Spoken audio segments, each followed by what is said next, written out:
السلام علیکم پاکستان، حمید نقیبی آپ کی خدمت میں حاضر ہے۔ ناظرین، مجھے روز کہا جاتا ہے کہ میں قذافی تھامس سنکارا کی طرح مارا جاؤں گا، لیکن اگر میری موت افریقہ کو آزاد کر دے تو مجھے اس پر کوئی افسوس نہیں ہوگا۔ یہ الفاظ کسی شاعر کے نہیں، کسی انقلابی کتاب کے نہیں، یہ الفاظ ہیں برکینا فاسو کے موجودہ صدر ابراہیم تراوڑے کے۔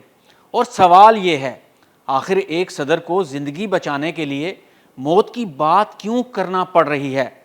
رات کے 1 بجے افریقہ کے خاموش دارالحکومت میں افواہ پھیلتی ہے کہ صدر کے خلاف بغاوت ہو چکی ہے۔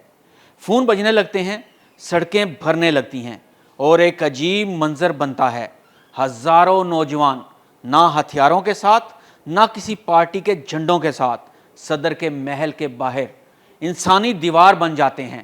یہ کوئی عام بغاوت نہیں تھی، یہ ایک ایسے شخص کے خلاف تھی جس نے ایک ایسا سوال چھیڑ دیا تھا کہ جو طاقتور لوگ سننا نہیں چاہتے تھے۔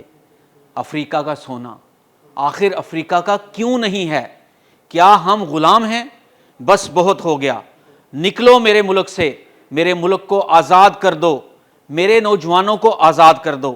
اور یہ الفاظ طاقتوروں کو پسند نہ آئے اور انہوں نے ملک میں بغاوت کروا دی۔ لیکن سلام ہے برکینا فاسو کے نوجوانوں کو جو بغاوت کی راہ میں سیسا پلائی دیوار بن گئے۔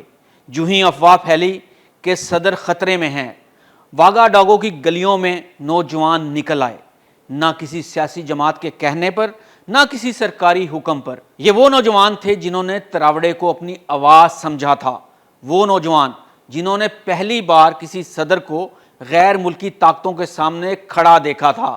اور منظر یہ تھا، ہزاروں لوگ صدر کے محل کے باہر ایک انسانی حصار بناتے ہیں، نہ نعرے نہ ہنگامہ، صرف ایک پیغام، ہم یہاں ہیں۔ تو آئیے ناظرین اب دیکھتے ہیں کہ بغاوت کیوں ناکام ہوئی۔ ناظرین، یہ بغاوت اس لیے ناکام نہیں ہوئی کہ منصوبہ کمزور تھا، یہ اس لیے ناکام ہوئی کیونکہ فوج مکمل طور پر تقسیم نہیں تھی، عوامی حمایت بغاوت کے ساتھ نہیں تھی، اور سب سے اہم، نوجوان خوف سے باہر نکل چکے تھے۔ جب کسی ملک میں عوام سڑک پر آ جائیں تو بندوقیں پیچھے ہٹ جاتی ہیں۔ یہی ہوا، چند گھنٹوں میں حرکتیں رک گئیں، رابطے منقطع ہو گئے اور بغاوت خاموشی سے دفن کر دی گئی۔ ناظرین، برکینا فاسو دنیا کے نقشے پر ایک چھوٹا سا ملک ہے، لیکن زمین کے نیچے اربوں ڈالر کا سونا موجود ہے۔ سوال یہ نہیں کہ یہاں سونا ہے یا نہیں، اصل سوال یہ ہے، یہ سونا کن کی جیب میں جاتا ہے؟ برسوں تک غیر ملکی کمپنیاں، مغربی معاہدے اور خاموش حکمران، لیکن پھر آیا ایک نوجوان کپتان جس نے اقتدار میں آتے ہی کہا، ہم بھوکے ہیں کیونکہ ہم غلام ہیں اور اسی لیے ہم غریب ہیں۔ یہ وہ لمحہ تھا جب کھیل بدل گیا۔ تراوڑے نے وہ کام کیے جو افریقہ میں اکثر لیڈر سوچتے تو ہیں لیکن کرتے نہیں۔ فرانسیسی فوج کو نکال دیا گیا، سونے کے معاہدے چھیڑ دیے، غیر ملکی کمپنیوں سے پوچھا کہ حساب کہاں ہے، کتنا سونا نکال چکے ہو؟ اور تاریخ ہمیں بتاتی ہے، جب بھی کوئی افریقی لیڈر وسائل پر ہاتھ ڈالتا ہے، حساب مانگتا ہے، تو 3 چیزیں اس کے پیچھے آتی ہیں۔ نمبر 1 دباؤ، نمبر 2 سازش، اور نمبر 3 اس کے خلاف بغاوت۔ قذافی کے ساتھ بھی یہی ہوا، تھامس سنکارا کے ساتھ بھی یہی کچھ ہوا، اور اب نام ہے ابراہیم تراوڑے۔ افریقہ کو چھوڑ دیں، 2 روز پہلے وینزویلا کے صدر کے ساتھ بھی یہی کچھ ہوا۔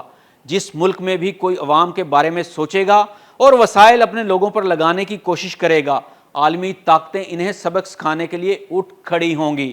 ناظرین، اطلاعات کے مطابق یہ بغاوت کھلے ٹینکوں یا توپوں کے ساتھ نہیں آئی، بلکہ خاموشی کے ساتھ۔ کچھ سینئر فوجی افسران، کچھ سیکیورٹی نیٹ ورکس اور کچھ نامعلوم رابطے۔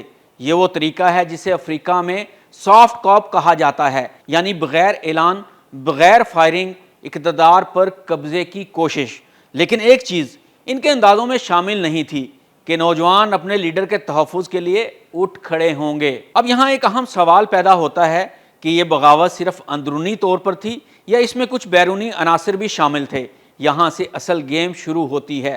کیا واقعی یہ صرف اندرونی اختلافات تھا یا پھر وہی پرانی کہانی ہے جو ہم نے پہلے بھی دیکھی ہے؟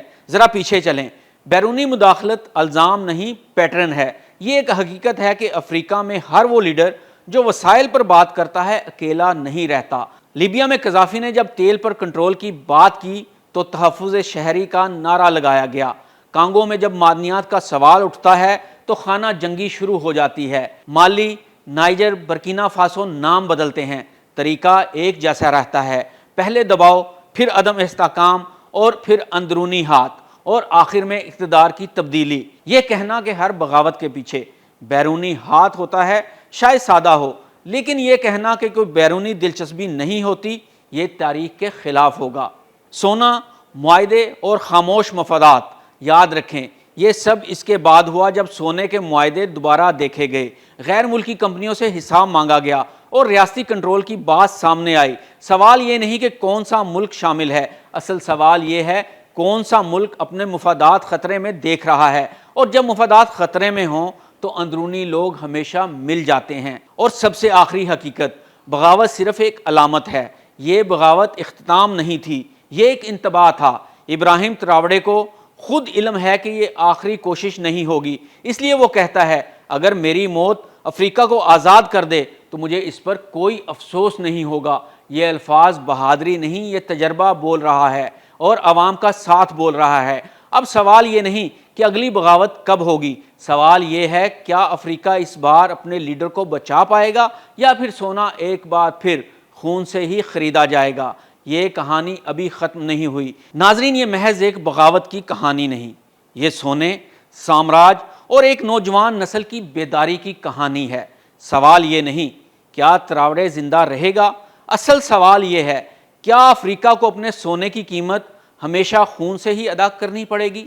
حمید نقیبی کو اجازت دیجیے، اللہ حافظ۔